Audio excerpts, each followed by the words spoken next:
Shije autentike shqiptare është në këtë recetë, është një paçe me kokë qingji.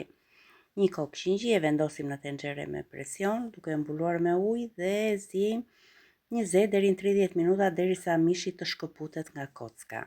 Në një tigan shkrim pak gjalp dhe pak vaj ulliri. Shtojmë 2-3 lugë të gjellës me miell, i bëjmë një zverdhje, e përziejmë vazhdimisht derisa ta shikojmë që mielli është zverdhur. Më pas shtojmë nga lëngu i mishit, e rikthejmë masën në tenxhere duke e bashkuar me mishin tashmë të coptuar, shtojmë 3 hudhra të grira, një gjethe dafine, shtojmë krip, piper të zi dhe bollshëm spec të kuq. Unë do t'i shtoj dhe pak spec djegës për ta bërë paksa pikante. E ziejmë 20-30 minuta, në fund t'i shtojmë lëng limoni ose uthull dhe ja ku e kemi gati.